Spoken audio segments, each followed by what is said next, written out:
This might be the most impossible Pokemon challenge that I have ever done. Today I'm taking on Pokemon Firehead, but I can only use gym leader Pokemon. But not just that, I'm only allowed to steal one Pokemon from each gym leader, then battle the Elite Four. But it doesn't end there. Each Pokemon I choose from each respective gym will get put onto a wheel. And then the wheel will decide which Pokemon I get to use. If the wheel lands on the same Pokemon, I will end up with duplicates. So I might end up with a good team, or I might end up with a team of 6 of Misty Stormy. And that's not all. I'm not allowed to evolve, level up, or change anything about the Pokemon that I end up with. I have to use the gym leader's Pokemon as is. But wait! There's more. I will have no money and no items, so I will put different amounts of money on another wheel, and whatever it lands on is the money that I will be able to spend on whatever I want. This is going to be a disaster.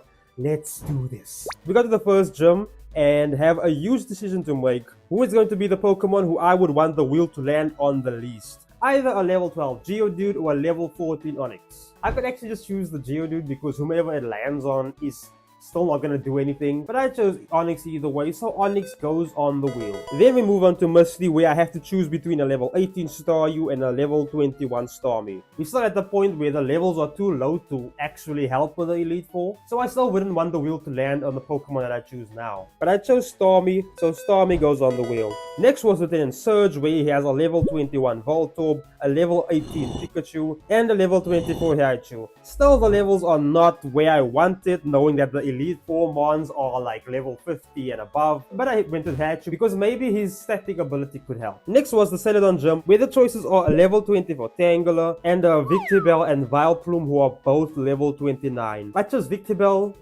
just because. I have no explanation why. I just chose it. Yeah. And also, I just wanted to point out that half of my options on this wheel is under level 30. So, isn't that concerning? We'll move on to my least favorite city in Kanto. If you watched my other videos, you know why I'm saying that. But personal beef aside, Koga's team consists of 2 level 37 Koffings, a level 39 Muk, and a level 43 Weezing. So a logical person would go for the highest level Pokemon, but I just had to go with Muk, because this Muk has been the biggest pain in my butt. So it's my turn to possess the power of Muk. So I went with Muk. Next was the Psychic Gym, where I had to choose from Kadabra and Venomoth, which are both level 38, a level 37 Mr. Mime, and a level 43 Alakazam. Yeah, I obviously went with Alakazam because of its high level. I flew to the islands next, as I was in Cinnabar Island to go to the Fire-type Gym, where Blaine has a team that consists of a level 40 Ponyta, Rapidash, Growlithe, which are both at level 42, and a level 47 Arcanine. I obviously went with Arcanine because it's Arcanine, like, that's awesome. Then it was my final choice, so I had to go to the final gym, where there's a team that consists of a level 42 Darktail, a level 44 Nidoqueen, a Nidoking, and Raion, which are both level 45, and a Raion which is at a whopping level 50. I actually went with a Nidoking, simply because of the level 50 Raion's moveset isn't the best. So the 8 Pokemon I chose are locked in. They are a level 14 Onix out of the first gym, a level 21 Starmie out of the second gym, a level 24 Raichu out of Vermilion, a level 29 Victreebel out of Celadon, a Muk of level 39 from Future, a level 43 Alakazam from the sixth gym, a level 47 Arcanine out of Cinnabar, and lastly a level 45 Nidoking. Now we spin the wheel. On our first spin, I got Muk, because of course I did. Future City just haunts me at this point. But I don't mind because I know the power that is within this Muk. The second spin gave us Starmie, which is not ideal because it's at a low level, but we still have 4 more spins. On my next spin, I actually got Alakazam, which is good because Alakazam is quite powerful. On my fourth spin, I nearly landed on Nidoking, which is Giovanni's Pokemon, but the wheel didn't stop moving and landed on Onix, which is awful. I have to go to the league with Pyox level 14 Onix. This was a dumb decision. Why am I even making this video? We moved on and spun again and landed on a Raichu, which isn't ideal. Now I only have 1 more spin left.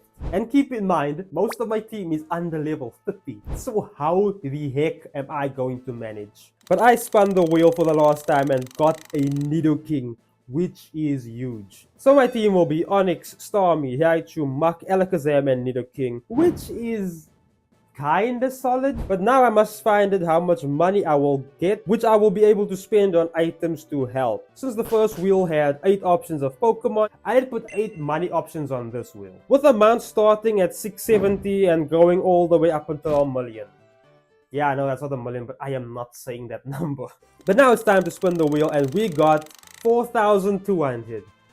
Which is awful. A full store costs 3,000, so basically I can only buy about 2 items. I decided to instead buy 1 Revive and 1 Max Potion because that's all that I can afford. But now it's time for the ultimate test. Can I beat the Elite Four using only Gym Leader Pokemon? It was the first Elite Four member up, and her first Pokemon was levels above Koga's Mach, whom I led with, so I had to play this perfectly. But there's a reason to why I led with this Mach, and you know it, the Toxic set. So it's time to pull that out again. Dugong thankfully didn't attack and led with Hail as I led with Minimize. So my plan was in motion. As the next turn Dugong already missed the Surf, I used another Minimize, then Dugong missed again, as this time I used Acid Armor. The Hail was a slight issue. She then used Safeguard, meaning my Toxic wouldn't work. On the next turn, Dugong landed an Ice Beam. I started to panic a bit as I used another Minimize. I dodged another Surf, then used Acid Armor again. Then I used Sludge, which barely did anything. Dugong kept missing as I used Sludge, then I used Toxic when the Safeguard wore off. Then I kept on boosting my stats as the Toxic Poison eventually fainted Dugong. Next out came out Cloyster, who kept on diving, so I just continued to use Minimize consistently. Then when I would get the chance, I would use Toxic and eventually Sludge. Cloyster didn't manage to land a single hit due to all the Minimizes. Eventually Cloyster fainted due to all the Sludges and Toxic Poison. Next, we had an issue, as we had to deal with first of 2 part Psychic types. But I didn't swap out. I outspeed and landed a Toxic. Mach was dodging all the moves. After some Sludges and the Toxic Poison worsening, we eventually won. Only 2 Pokemon left. But Mach wasn't looking good health-wise and PP-wise. I again used Toxic and then started sludging. I then used Acid Armor to stall so that I don't have to use all my sludge PP up. Lastly was Jinx, then Toxic one more time, then just another stall sludge fest, and slowly but surely,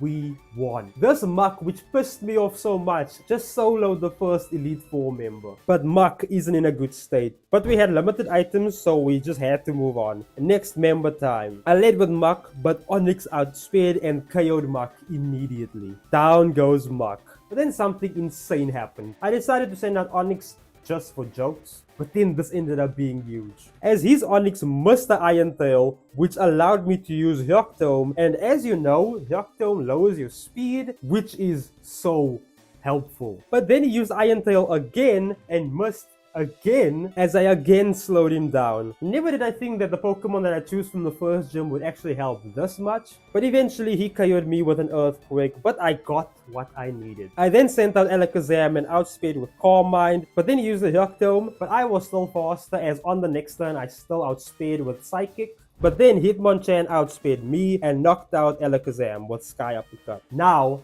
I didn't know what to do, but then I got an idea. I sent out Raichu. Why? Well, because of its ability Static, which will paralyze on contact. So all I had to do was hope that he hits me with a punch so that I have the slight static chance. But in this turn, I didn't attack as I used my turn to revive Alakazam. So I revived him, Hitmonchan punched me and got paralyzed. This is huge. Another early game gym leader which ended up helping so much. This actually shows that you shouldn't underestimate the first gym leaders. Anyways, I sent out Alakazam again and used the Calm Mind. Hitmonchan couldn't move as I used another Calm Mind. As Hitmonchan missed, then I used Recover. After another Calm Mind, I then used Future Sight. And then I used Psychic, which KO'd him. Out came Hitmonlee, who I just used Psychic on immediately. He sent out his second Onyx, who took the Future Sight. Afterwards, I outsped him and beat him with Psychic. Now with his final one, who I outsped and one-shotted. Second Elite Four member done. But now my team ain't looking good. And sadly, this is where it all ends because of Agatha's Gengar. Let me explain. Alakazam will always get outspeed by her Gengar and will get one-shotted with Shadow Punch. Nidoking only has one move that actually does damage, and it's Poison Sting, which basically does nothing. And Stormy, well, yeah. So unfortunately, we lost the challenge here, but I don't give up. I gave the challenge a second shot. So I went back to the wheel and it ended up with this team, which obviously isn't doing anything. Then I spun again, and this team is just not there yet.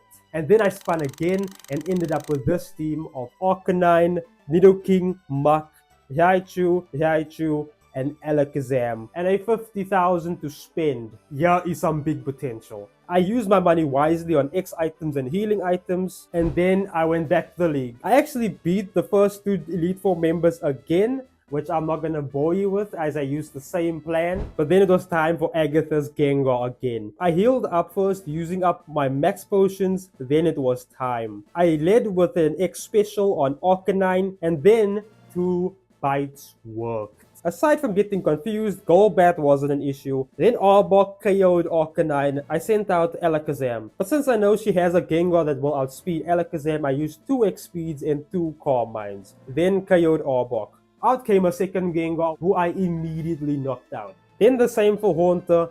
Agatha was defeated. But there wasn't much time to celebrate as next it is Lance. I decided to lead with Muk as I don't know who else to start with. I led with an X defend as I knew he would use Hyper Beam immediately. I thankfully survived and used a minimize on the next turn. I used it again and he missed, so I continued to minimize, and then it was stall time with more X items, minimizes, and healing. Eventually, it fainted. Aerodactyl couldn't get in a single hit, and I got a lucky poison off of Sludge. After some more stalling, it fainted. Then out came Dragonite. I outsped thanks to the X speeds and used my last Toxic, then some stalling, and down went Dragonite. Then his last 2 Dragonair was left, which both has Shed Skin, which means I can't rely on poison stalling them. So I had to just use my last Sludges on both, and eventually won. Now we just have one battle left, the champion. But Muk's PvP for both Sludge and Toxic is completely used up, so I had to use another plan. I revived Arcanine and used my final full restore, and it was now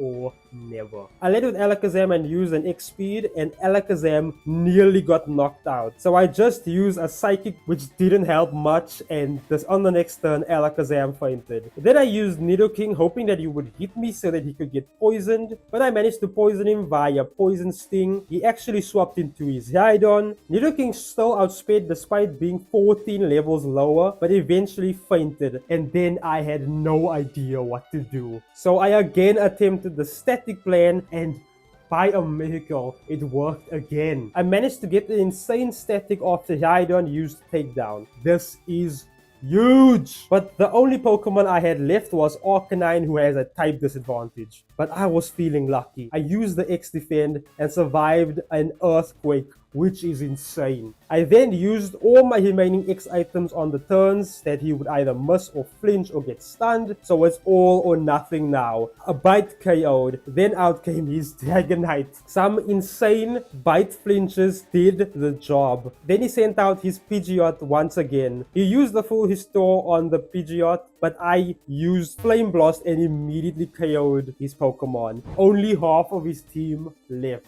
Then out came Alakazam. I have a super effective move, Bite.